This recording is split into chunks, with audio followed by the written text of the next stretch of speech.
Mas a esperança ainda não é o fim. A misericórdia de Deus está no meio de nós. Então nós precisamos acreditar nisso. Que Deus ainda faz milagres e ainda está no meio do seu povo. Abra sua Bíblia no Evangelho de João. Eu quero só fazer uma reflexão com você. João capítulo 8. A partir do verso 1, diga assim: ainda não é o fim.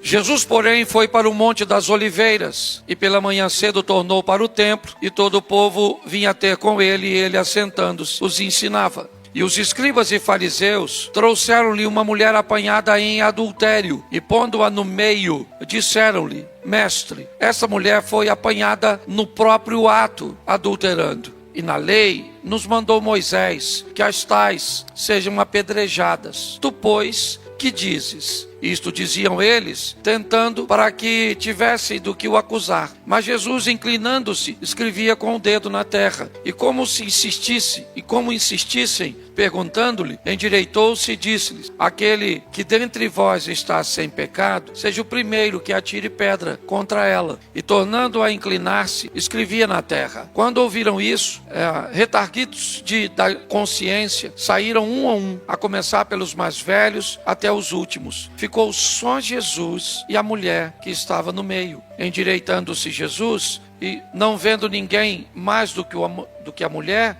disse-lhe: mulher, onde estão aqueles teus acusadores? Ninguém te condenou? E ela disse: ninguém, Senhor. E disse-lhe Jesus: nem eu também te condeno. Vai-te e não peques mais. Feche os seus olhos. Pai, em nome de Jesus, eis aqui a tua palavra. Continua falando conosco. E usa-me como um canal de bênção nessa hora, em nome de Jesus. Amém. Glória a Deus. Amém? Bom, eu quero fazer uma reflexão com você sobre o resultado de nossas escolhas e para onde elas podem nos conduzir. Essa é uma história bem interessante, porque ela narra o mesmo momento vivido por duas pessoas. O texto no verso 1 vai dizer que Jesus vai para o Monte das Oliveiras. Apesar do texto não narrar a outra ponta desta corda, nós só vamos encontrar com ela um pouco mais à frente, porque o verso 2 já começa: pela manhã cedo ele torna para o templo. Aquela noite não foi a noite só de Jesus. Aquela noite foi a noite para todos que estavam vivos naquela época. E tiveram que tomar suas decisões, tiveram que fazer suas escolhas. E a Bíblia vai nos mostrar que não muito longe de Jesus, naquela noite, pessoas estavam tomando decisões. Jesus foi para o Monte das Oliveiras para orar.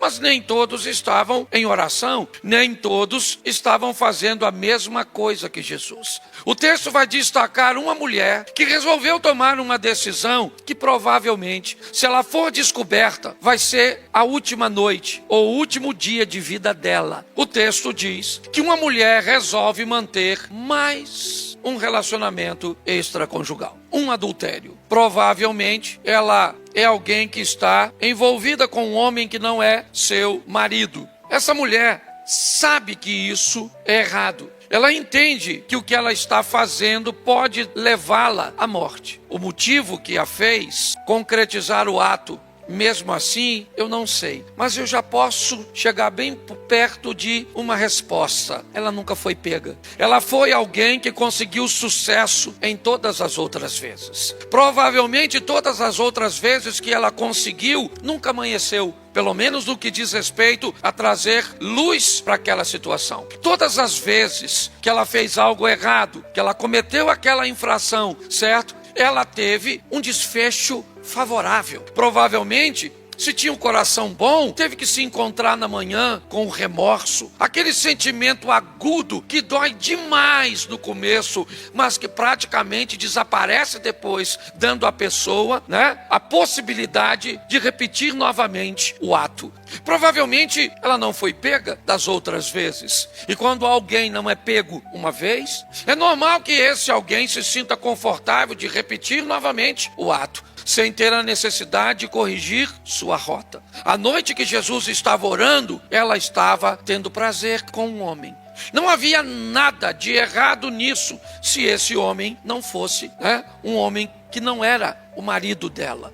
Então ela está vivendo sua noite. E quem vive sua noite, inevitavelmente vai ter que encontrar com seu dia. A Bíblia diz que o sol nasce para o justo e para o injusto, que a chuva cai para os dois. E a vida é como um cartão de crédito. Usa do jeito que quiser, mas uma hora a fatura vai chegar para você. Pode ter certeza. E não só para você, para todos nós. O verso 2 começa a narrar um pouco mais dessa história. Pela manhã cedo, tornou para o templo Jesus, e todo o povo vinha ter com ele, e assentando-se, os ensinava. Aqui está o reflexo da escolha de Jesus. Vivemos debaixo de uma lei de semeadura, e essa lei se cumpre na nossa vida, goste você ou não. O motivo pelos quais nos fazem, muitas vezes, tomar decisões erradas, motivadas às vezes por prazer ou por vantagens momentâneas, eu não estou aqui para discutir. O que eu quero que você entenda é que uma hora nós vamos encontrar com essa situação. E encontrar com essa situação a tempo é que é o importante, porque o ladrão da cruz encontrou, mas não dava mais tempo, pelo menos de continuar vivendo, certo? Se ele tivesse despertado mais cedo, ok? Daria tempo, mas não deu mais tempo para ele. Todos eles estavam intencionados a descer da cruz, a continuar vivendo, a prosseguir vivendo. A proposta a Jesus foi essa: se és o Filho de Deus, então desça da cruz.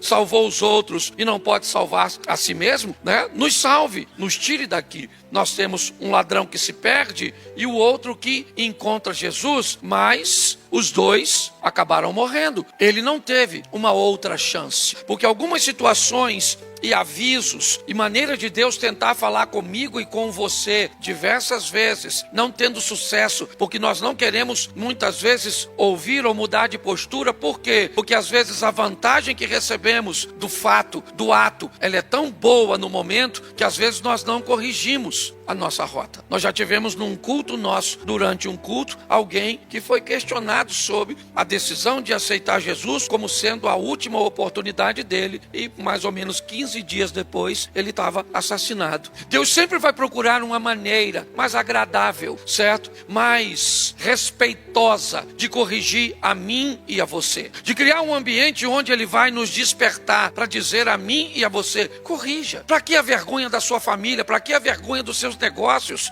Para quê? Por que não tomar uma decisão enquanto a vergonha ainda não apareceu, enquanto a falência ainda não chegou, enquanto as coisas ainda não se perderam? Para esta mulher, apesar de muito desconfortável, ainda deu tempo. Jesus acorda de manhã e amanheceu para ele, vai ele colher o reflexo do que plantou naquela noite. É assim que funciona. O que Jesus tem na manhã, é uma visita ao templo, onde as pessoas querem ouvi-lo, onde ele vai ensinar sentado como centro das atenções positivas. É isso que ele é, o centro das atenções. As pessoas estão ao redor do Rabino Jesus, ouvindo o que ele tem a dizer e o que ele ensina. Mas o verso 3 começa a contar a história da noite de outra pessoa. A noite da mulher que resolveu adulterar, da pessoa que resolveu negligenciar, desrespeitar, desobedecer, fazer aquilo que sabia que não era certo, mas que gerava prazer, satisfação. É isso que ela está fazendo. Talvez nós não estamos adulterando, mas estamos gastando aquilo que não podemos pagar. Talvez nós não estamos adulterando, mas não estamos estudando como se fôssemos passar.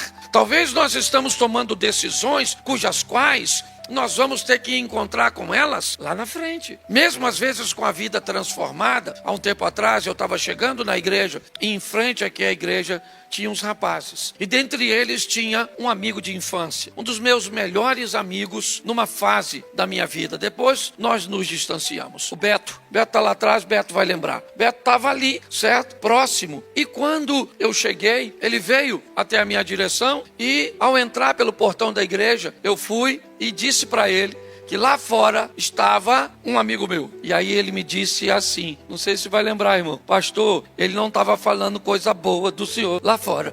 E ele não estava mentindo, ele só estava falando coisas a meu respeito de uma época que eu vivia sem Jesus, porque todo mundo tem passado. Então deixa eu te dar uma notícia em primeiro lugar. Quando alguém disser qualquer coisa a respeito de alguém, antes de tomar sua decisão, procura a cronologia dos fatos para descobrir quando foi que aconteceu. Porque as pessoas, quando normalmente traz a situação, traz como se fosse ontem, como se tivesse acontecido, né? E eu sei que tem muita gente aqui que não tem vida passada boa. Todo mundo aqui tem passado.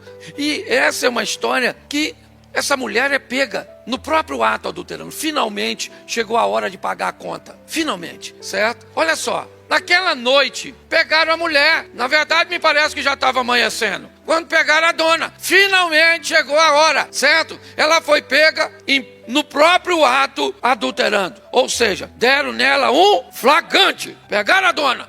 E agora?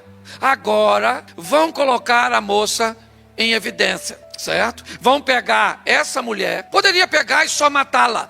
Poderia. Eles tinham a lei de Moisés que os embasavam. Bastava pegar a pedra e apedrejá-la. E pronto, executou, tá certo. Certo? Moisés escreveu, a lei virou juiz, não tem ninguém para defender. Ela errou mesmo, e já que errou, tem que lidar com os seus erros. Pronto, virou basicamente uma fatalidade. Só que as coisas estão mudando, sabe? Apesar da lei ser de Deus, as coisas estão mudando e eles não sabem. Tem alguém entre eles que se sobrepõe à lei. Tem alguém a eles que pode dar uma segunda chance às pessoas. Tem alguém no meio deles que pode fazer um fumante que tem câncer de pulmão e não tem nada a ver com Satanás, tem a ver com o tabaco, porque às vezes o coração dele é de Jesus, mas o pulmão já foi da Souza Cruz. Você consegue entender? E isso hoje fez com que esse indivíduo esteja sofrendo com um problema pulmonar. Se nós olhássemos no Velho Testamento, ele está colhendo o fruto do quê? Mas a esperança ainda não é o fim. A misericórdia de Deus está no meio de nós. Então nós precisamos acreditar nisso, que Deus ainda faz milagres e ainda está no meio do seu povo. Pegaram a mulher e foram colocar essa mulher onde? No centro das atenções. Como Jesus. Jesus torna-se o centro das atenções por coisas positivas. Ela se torna o centro das atenções por coisas negativas. O exemplo que Jesus vai dar deve ser replicado para que aqueles que o replicam sejam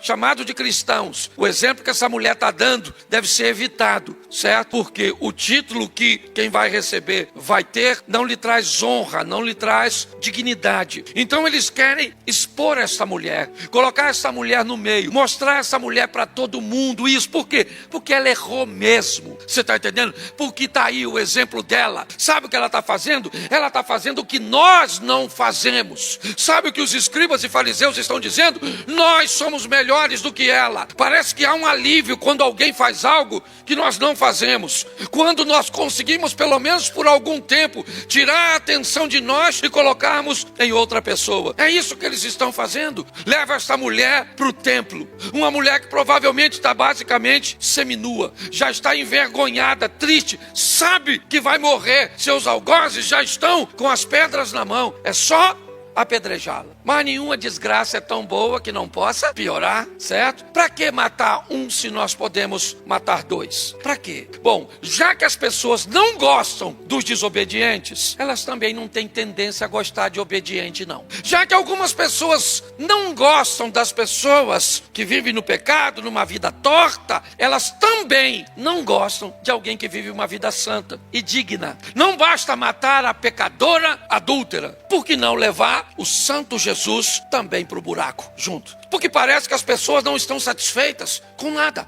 Vamos acusar quem merece, certo? Por quê? Porque quando eu acuso a mulher, eu tiro de mim o foco. Mas quando eu olho para o outro lado, tem alguém santo que faz o foco voltar para mim. Você consegue entender porque você vai ser capaz de ser perseguido, mesmo sem dizer nada? As pessoas não vão gostar de você só por causa da sua postura, mesmo você não se tornando soberbo, nada. As coisas são difíceis. Observe, algumas pessoas podem ser perseguidas só porque receberam um elogio, só porque alguém viu nelas a capacidade de fazer algo e quis premiá-la muitas vezes, falando sobre a sua conduta, e inevitavelmente, só por causa disso, essa pessoa acaba criando desafetos. Essa é a comunidade religiosa, escribas e fariseus. Não tem nenhum gentil aqui não. O texto faz questão de dizer que quem está querendo levar essa mulher para o buraco é crente. E quem está querendo criar problema para Jesus salvar os outros também é crente. É isso. Eles colocam Jesus no meio.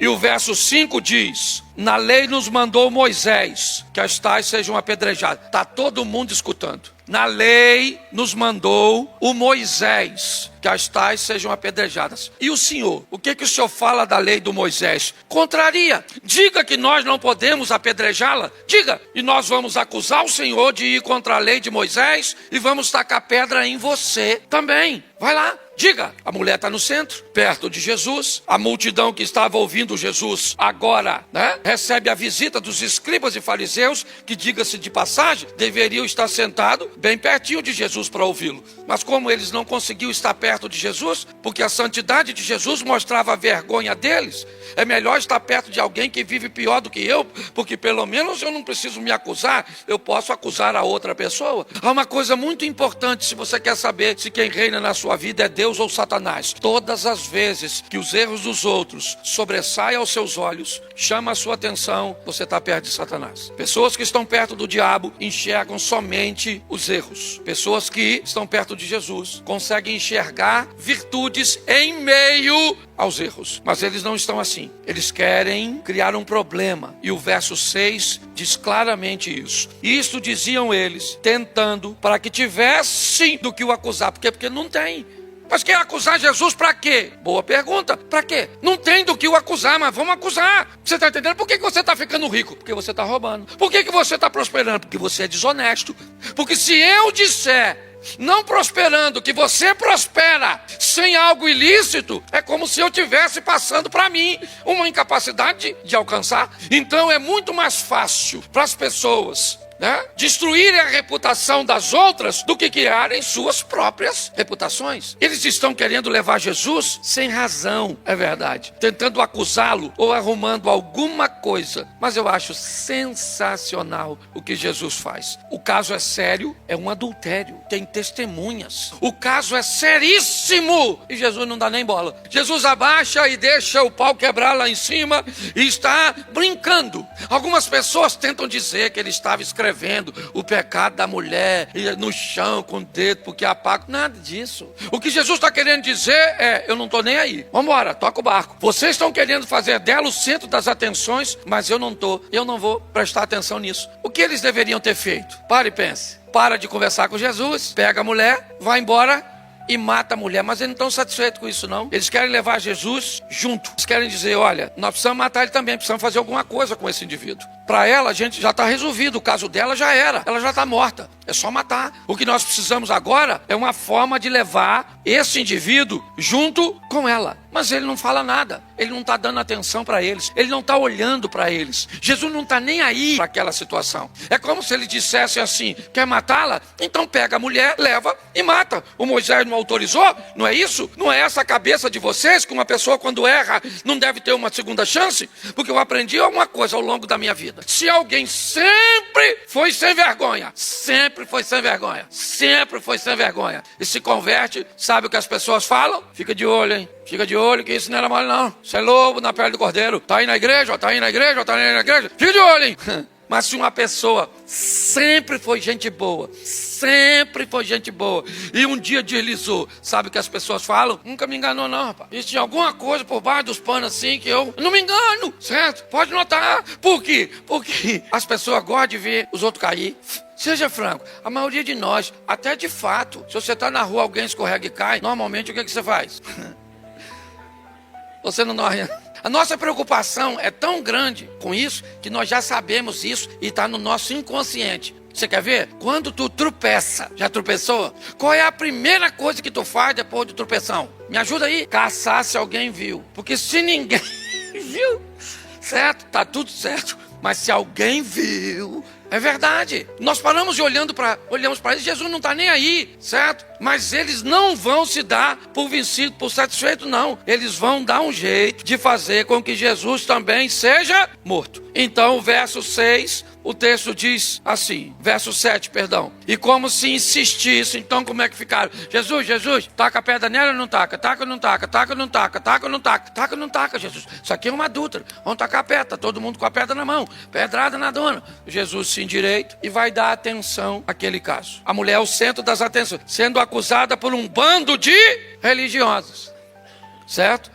Ele se endireita, levanta. Sabe diante de quem Jesus está? Quando Jesus fica em pé diante daquela situação, ele está diante de nada mais, nada menos do que a poderosa lei do Moisés, a mosaica. Ele fica de pé e as pessoas estão esperando o que é que ele vai falar contra a lei suprema do Moisés. É isso. O que ele tem a dizer, e o que ele tem a dizer vai tirar a atenção da mulher e dele, certo? E vai colocar sobre algumas pessoas, não são sobre todos, tá bom? Jesus olha e diz assim, depois de ficar em pé, certo? Diante dele está lá o texto, o adultério é uma pena de morte, a adúltera precisa, e ele diz assim, aquele entre vocês que não tem pecado, atirem a primeira pedra. Vai lá. E o texto disse isso, e diz também que Jesus não falou mais nada. Ele abaixou e continuou escrevendo. Atire a primeira pedra. Primeiro, ele só está falando com quem tem pedra na mão. A turma do templo que estava lá, quando ele estava pregando, estava sem pedra. Eles estavam fora da situação. Então ele não está conversando com todo mundo. Ele está conversando para quem gosta de apedrejar os outros, para quem gosta de acusar os outros, para quem tem dificuldade de lidar com fracasso ou com sucesso, com virtudes ou com defeitos, porque qualquer coisa incomoda. É com esse povo, o povo da pedra. É a turma que está com a pedra na mão para atacar na mulher, porque a mulher merece e acabou. É o fim dela. Quando ele diz, atire a primeira pedra, tem muita gente com pedra, mas provavelmente a frase não é dita para todos. É dita para quem presenciou o fato, para quem sabe que é verdade. Algumas pessoas sequer sabem, vai apenas pelas histórias dos outros. Você viu? Não, eu não vi não, me contaram. Ah, você presenciou? Não presenciei não. Eu só soube. Não é com esse povo que Jesus... Esse povo gosta de tacar pedra. Esse povo gosta de apedrejar. E eles vão te apedrejar de qualquer jeito. Então deixe os cães latirem. E continue brilhando, continue fazendo, continue vencendo, continue crescendo. Você está entendendo? Se o que crescer incomoda os outros, se lascar também. E pior, se lascar ainda incomoda os outros e você. Então que se lasca os outros e você. Não posso falar isso não, desculpa. Mas é a verdade, as pessoas ficam olhando, não fazem, não querem ver você fazendo, não crescem, não querem ver você crescendo. Jesus falou, atire a primeira pedra. E foi lá, ó. E ele falava com o pessoal que viu. Quando Jesus fez isso, todo mundo começa a olhar para as testemunhas. Porque para o apedrejamento acontecer, tem que começar por elas. Pastor, eu nunca apedrejei ninguém, mas nunca começou uma fofoca. Era verdade que ela era adúltera, sim ou não? Mas isso faria sentido para Jesus? Porque se alguém diz, Jesus, fui eu que falei, porque é verdade. O que Jesus diria para ela? Mas você também faz isso e é verdade. Que direito você acha que tem de dizer para outra pessoa que não tem mais chance para ela? Que história é essa de darmos sentenças tão desagradáveis para filhos, casamentos, negócios, saúde de outras pessoas? Nós não somos pessoas que levamos ausência de esperança para os outros, não. Quando as pessoas começaram a olhar para si, porque é isso que elas vão fazer. Diante da fala de Jesus, acabou. Ninguém mais está olhando para a mulher, ninguém mais quer saber de Jesus, ninguém mais quer saber do templo, ninguém mais quer saber de nada. Todo mundo está olhando para si. E quando Jesus colocou todo mundo olhando para si mesmo, eles descobriram que havia neles motivos seríssimos para que eles fossem condenados. Talvez não pelo Velho Testamento, mas pelo Novo. Talvez não pela lei do Moisés, onde para matar tinha que ser de fato. Mas na verdade, aqueles homens já haviam matado aquela mulher, segundo o que Jesus vai dizer. Sabe o que acontece? As pessoas começam a ir embora. Começaram pelos velhos, os inflexíveis, com a mente totalmente engessada, e as pessoas vão indo embora. Jesus não levanta, continua onde está. Ele não está dando atenção para as pessoas. Elas vão embora e vão ter que digerir no caminho, na noite, na cama, a vergonha que todos eles passaram, sejam jovens ou velhos. Quando encontrassem na rua e lembrassem que estiveram juntos diante de uma mulher, vão descobrirem que o outro não pôde apedrejar, porque também tinha algo de errado. Não precisava expor, não. Precisava apenas mostrar para mim que por pior que a outra pessoa seja, se ela vai entrar aqui sã ou bêbada, se ela vai entrar aqui vestida num padrão que nós achamos que é certo ou não. Se fez, faz. Para Deus, isso não é relevante. Quando todos vão embora, Jesus se levanta e faz uma pergunta para ela: mulher, onde estão os que te acusavam? Cadê as pessoas que iam matar você? Todos foram embora, ficou somente Jesus e a mulher. E ele pergunta: cadê? Ela diz: Senhor, ninguém me condenou. Ninguém. Todos foram embora. Ele disse: então, se ninguém te condenou, não sou eu que vou te condenar. Aliás, a frase que eu disse aqui, o único que poderia cumpri-la sou eu. Se tem alguém no meio de todos que poderia te dar uma pedrada ou que começar, esse alguém seria eu. Até porque eu sei o que você fez, quantas vezes você fez, certo? Eu sei tudo a seu respeito, mas eu não vou te condenar. Agora, a última frase é que é a mais intrigante. Vá e não peca mais. Vá e não peca mais. Para com essa palhaçada de eu não me sinto digno. É isso que Satanás quer. Botar na sua cabeça que você não é digno. Dizer para você que não tem mais recuperação. Enfiar na sua cabeça que o que você fez. Presta atenção. Não interessa o que você fez. Porque tem gente que vive nessa terra como se nunca fosse morrer. Como o filho mais novo. Ou morre nessa terra como se nunca tivesse vivido. Evangelho de Lucas, capítulo de número 15. Preste atenção, que é uma história narrada por Jesus. Ela é uma parábola, o que provavelmente indica que é uma história fictícia, criada por ele, para trazer uma mensagem. Então é muito importante que você entenda que mensagem Jesus está querendo trazer quando conta essa parábola. Então Jesus continua. Ele já contou duas parábolas. Ele já contou a parábola da ovelha perdida. Ele já contou a parábola da dracma perdida. No Evangelho de Lucas, no capítulo 15, nós temos a história daqueles que se perdem. Mas todas as histórias anteriores a esta, ela teve aquele que se perdeu recuperado. Aquele que perdeu a ovelha conseguiu recuperar a ovelha e se alegrou. A mulher que perdeu a moeda, a dracma, ela também varre a casa, acha a dracma, chama suas amigas e comemora. Me parece que o que Jesus está querendo dizer é que não há necessidade que ninguém se perca, pelo menos para sempre. A ovelha esteve perdida durante um tempo e ela sabia que estava perdida, porque a ovelha tem senso de direção. A ovelha se acostuma com a voz do pastor. A ovelha, ela compartilha a presença com o rebanho. Quando ela nota que não há ninguém, não há pastor, não há outra ovelha, não há proteção, ela se sente só. É a primeira história. A segunda história não é ovelha, é uma dracma, uma moeda. Uma moeda se perde e ela não tem senso de direção, ela não sabe que está perdida. Me parece que a história está falando de que pessoas se sentirão perdidas e outras não. Algumas pessoas saberão que estão no caminho errado e outras não. As duas histórias que precedem a essa, na verdade, é um preparo, é um pano de fundo para a história que Jesus começa a contar a partir do verso 11. Por isso que o texto diz: e continuou. Então o que Jesus vai falar agora? Ele vai falar que certo homem tinha 2 filhos. Talvez um seja semelhante à ovelha, outro semelhante à dracma, tá certo? Então ele prossegue, verso 12: o mais moço deles disse ao pai. Preste atenção que Jesus vai separar a história dos dois. Ele tem 2 filhos, mas 2 filhos diferentes. Eles moram na mesma casa, eles têm o mesmo pai, mas eles são diferentes. Então Jesus, me parece que quer falar da imaturidade do mais novo. O mais novo dos filhos, ele procura seu pai. O que ele vai fazer? Ele vai dizer: pai, eu quero que o Senhor me dê parte dos bens que me cabe. Esse jovem, ele está querendo a propriedade que lhe cabe. Ele conhece seus direitos. Apesar de ele não ter construído basicamente nada, ele tem ciência de que seu pai é um excelente gestor. Ele sabe todas as coisas que o pai tem. Então ele não vai usurpar o pai. Ele vai simplesmente pedir ao pai que dê a ele os recursos que ele tem direito. Porém, todas as vezes que os recursos chegam antes da administração, eles costumam trazer sérios sérios problemas. Todas as vezes que em meio à imaturidade nós oferecemos muita coisa para alguém, ao invés de ajudar essa pessoa, normalmente nós costumamos atrapalhar.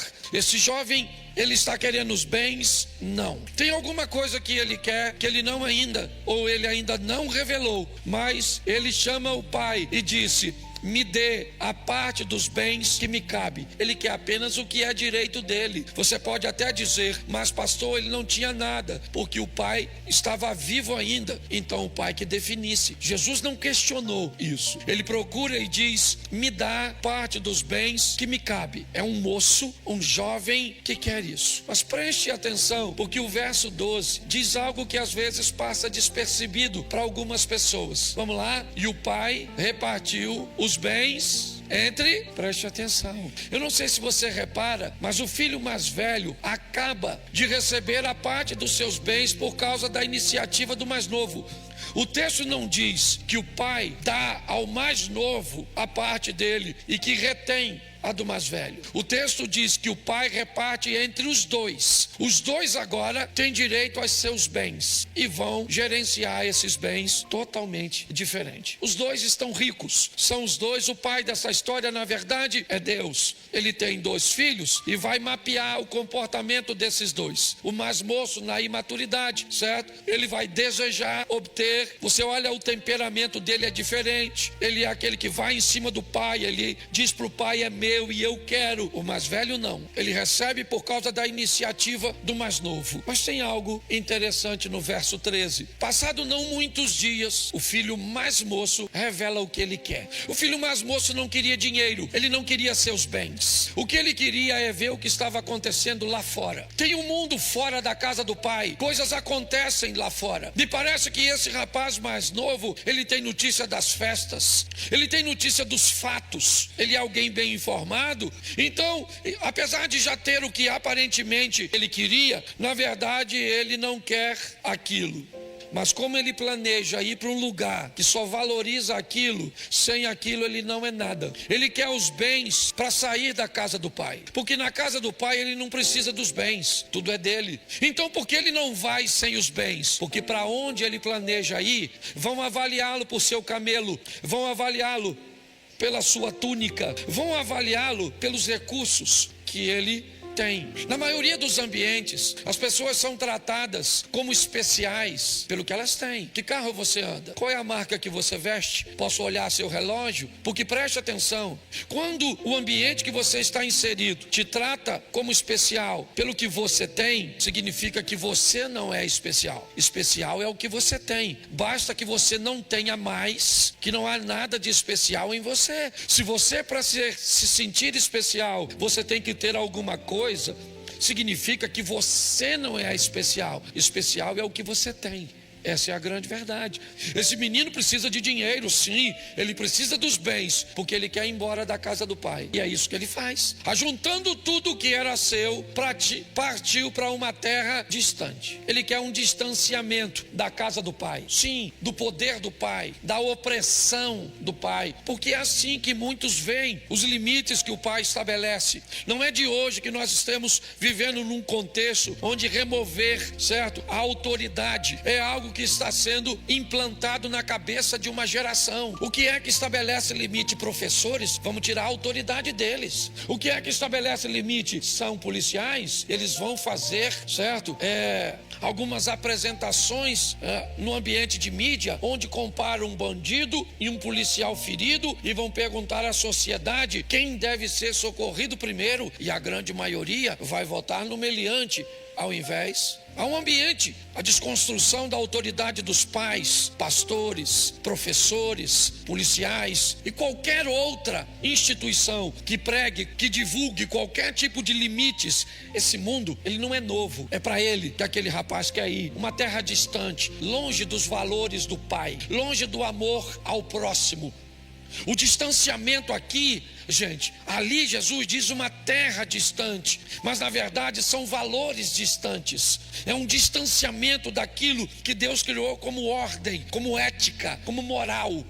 Me parece que a grosso modo, certo? De uma forma muito simples, o que é ética? Ética é saber que o adultério é errado. O que é moral? É não adulterar. Ética é saber que está errado. Moral é não cometer o erro. É assim que funciona. Para este mundo, esse rapaz está indo, ele quer se divertir, ele é mais colorido, esse mundo é muito agradável, ele é muito atraente, ok? E é para lá que ele vai. Ajuntando tudo que era seu, partiu para uma terra distante e lá desperdiçou todos os seus bens, vivendo de forma desenfreada, dissoluta, sem nenhuma preocupação. Por quê? Porque esse era o modelo da casa do pai. A casa do pai não é um ambiente de preocupação, a casa do pai é um ambiente de obediência. Na casa do pai, quem obedece está guardado, está respaldado pela obediência. É isso. Não existe segredo para viver aqui. Não. Para viver aqui precisamos obedecer os princípios. Há princípios aqui que fará com que você aprenda a gerenciar coisas materiais. Há princípios aqui que vai te ensinar a gerenciar coisas emocionais. Há princípios aqui que vai te ajudar a gerenciar questões espirituais. A casa do pai é um ambiente de ordem, onde você não tem muita preocupação, você está protegido. Os anjos do Senhor acampam-se ao redor daqueles que o temem e os livra. O que nós precisamos é obedecer. Obedecer o quê? O próximo. O que a Bíblia diz sobre mulheres na igreja? Diz que qualquer mulher que não seja meu cônjuge, deve ser vista como minha mãe ou como minha irmã. São princípios simples, que às vezes, se negligenciarmos, teremos sérios problemas. É para este mundo que esse rapaz vai, um mundo distante. E nesse mundo distante, ele começa a desperdiçar todos os seus bens, talvez sem sentir. Ele não perde apenas coisas, ele vai perdendo pessoas. É isso. Vivendo de forma desenfreada, ele toca a vida. Verso de número 14. Depois de ter consumido tudo, depois de ter perdido tudo, sobreveio àquele país uma grande fome e ele começou a passar necessidade. Agora já dá para notar que ele não tem mais as belas companhias, os tapinhas nas costas. Agora não, agora as pessoas vão embora. Já aconteceu isso contigo? De ver pessoas atravessarem a rua para não encontrar com você? Quando o momento desafiador chega? Porque é assim que funciona. Quando a necessidade aparece, cadê as pessoas que andavam com ele quando ele tinha? Esses são os valores do mundo lá fora. Aprenda uma coisa nessa vida. Mais de 90% das pessoas que vão cruzar seu caminho ao longo de sua vida não gostam de você. Gostam do que pode ter de você. A grande verdade é essa. Eu falo isso por onde eu passo. Sabe o que vai sobrar daqui uns anos? Minha esposa, meus filhos, netos, se eu conseguir cultivá-los. O texto diz, ele começa a passar necessidade. E ele está, dá uma olhadinha porque Jesus vai piorar a situação do jovem. Verso 15. Então ele foi pedir trabalho a um dos cidadãos daquela terra. E este mandou para os seus campos a fim de cuidar de... É uma humilhação o que Jesus está fazendo. Jesus está contando uma história para judeus. Eles não criam porcos. Eles não comem porcos. Aliás, eles não se relacionam com quem faz isso. O que Jesus está dizendo é que o filho mais novo tomou decisões tão ruins que o que sobrou para ele foi um indivíduo que deu para ele o emprego mais humilhante, a condição mais degradante. Por quê? Porque o filho está perdido. Ele está perdido. Lembra? Ele é a ovelha de Lucas 15. Ele está perdido, ele está sozinho. E nesse ambiente, na terra distante, cuidando de porcos, olha o que Jesus diz que vai acontecer. Ali ele desejava alimentar-se das alfarrobas que os porcos, mas ninguém lhe dava. Preste atenção. Agora Jesus humilhou o cara. Se o porco não era algo importante para um judeu, Jesus está dizendo que o porco comia e ele ficava com fome. O que significa que o porco, na história, é mais importante do que ele. Quem é esse cara? Ele é o jovem, ele é o moço, filho de Deus, viu, gente? O pai dele é Deus. Mas por que o pai dele deixou acontecer tudo isso com ele? Não deixou nada, não deixou.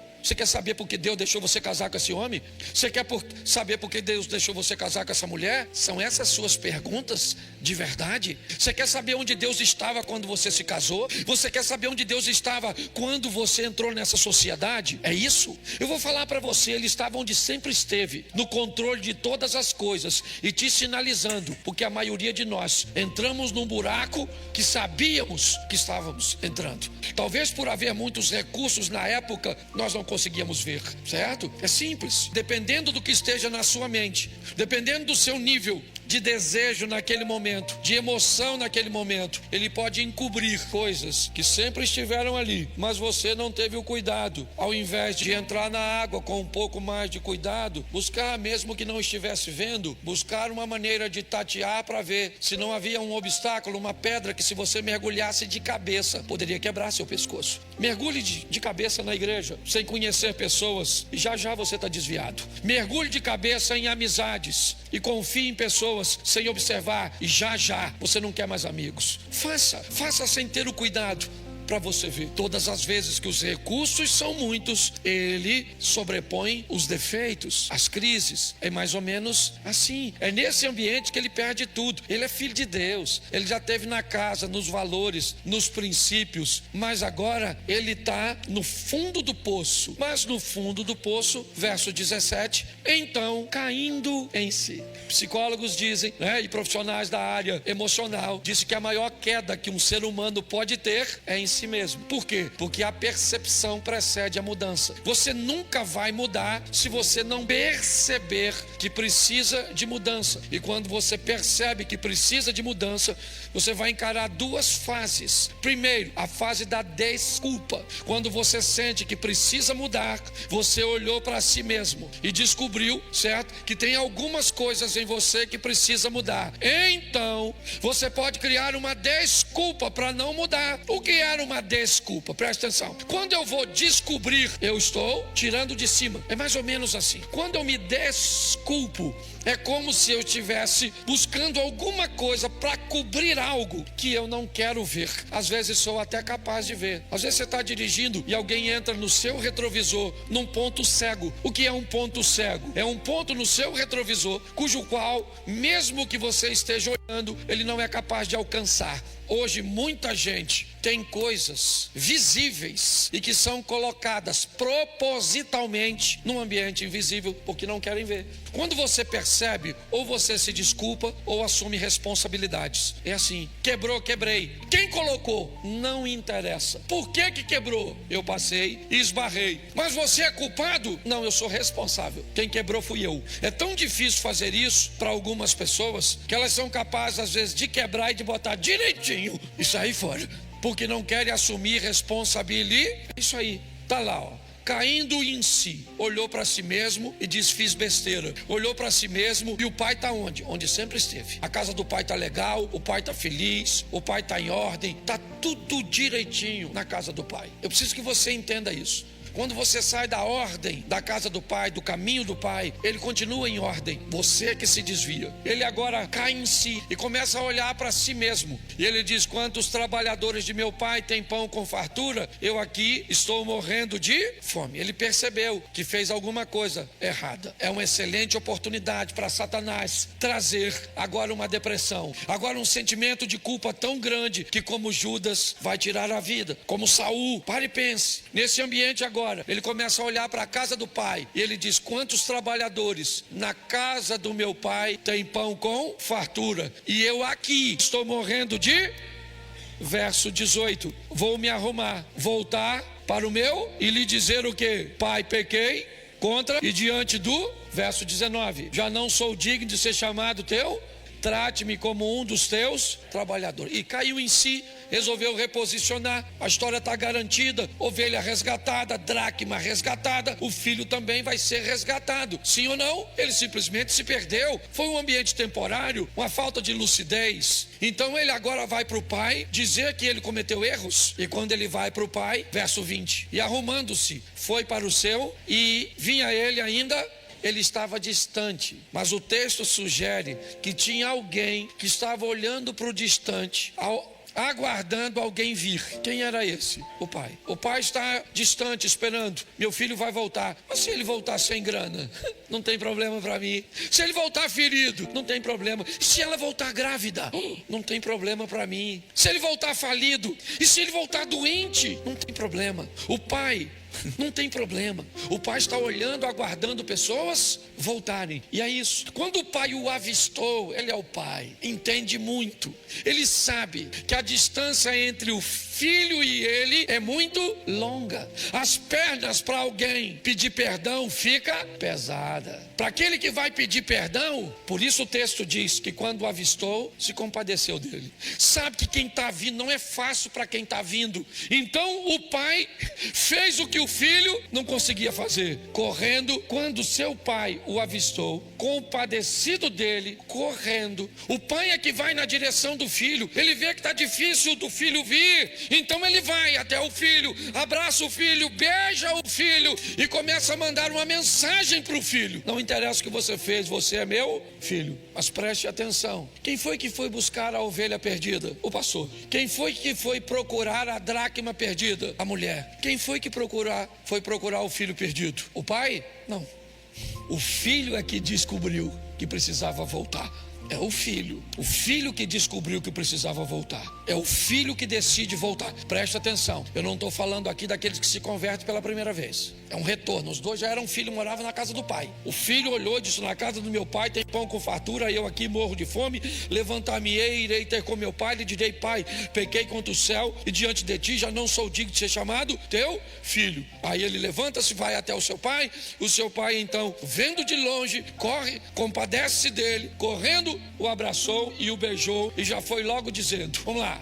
E o filho, assim que ele chega, o filho disse: pai, pequei contra Deus e diante do, já não sou digno de ser chamado seu. Isso, sou digno de ser chamado seu filho. É isso que Satanás quer, botar na sua cabeça que você não é digno, dizer para você que não tem mais recuperação, enfiar na sua cabeça que o que você fez, presta atenção, o que você fez pode te trazer prejuízos terríveis nessa terra, e se fizer errado, trará, e Deus não é obrigado a corrigir. Agora, no que diz respeito a pai, a te receber, ninguém, não interessa o que você fez. Para com essa palhaçada de: eu não me sinto digno. Então vai pro inferno. Poxa, não sei o que você fez, eu sei que você é filho de... E pronto, se as pessoas acham, se concorda, se não concorda, se entende o modelo, se não entende, e isso é entre você e seu pai. Ele foi lá e falou. O que o pai falou no verso 22? O pai, porém, disse aos servos: tragam depressa melhor e vistam nele, põe um anel no dele e sandália nos... Olha o verso 23. Tragam e matem o bezerro gordo, vamos comer e festejar. Por quê? Porque este meu filho estava e reviveu, estava perdido e foi. E aí, meu filho, começou uma festança. O filho perdido foi achado. Mas aí o filho, aí a história troca de filho, tem outro filho. Pensa num troca de filho, ser filho. Ora, o filho mais velho, ele saiu da casa, sim ou não? Ele continuou em casa, ele estava perto do pai, mas longe dos valores do pai. Tá assim de gente. O filho mais velho que estava no campo, provavelmente trabalhando, trabalhador. Quando voltava, ao aproximar-se da casa, ouviu o quê? A música e uma festança. Chamou um dos empregados e perguntou o que era, e o empregado rasgou. O empregadinho fofoqueiro: seu irmão voltou. Por tê-lo recuperado com saúde, o pai mandou matar um bezerro gordo. Tem uma festa, o crente, tem uma festa aí, ó. Seu irmão voltou, ó, durinho que nem um coco, descalço. Seu pai mandou fazer uma festinha.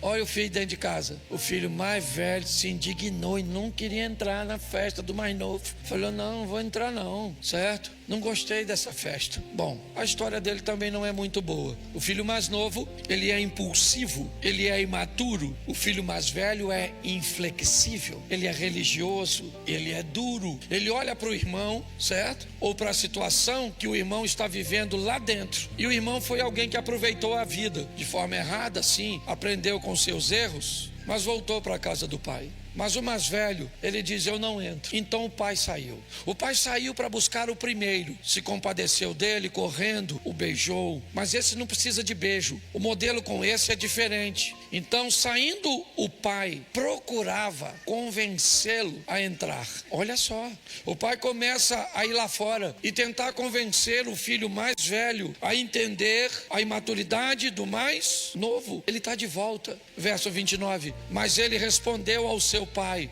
faz tantos anos que eu sirvo ao e nunca transgredi um mandamento seu, mas o Senhor nunca me deu um cabrito sequer para fazer uma festa com os meus?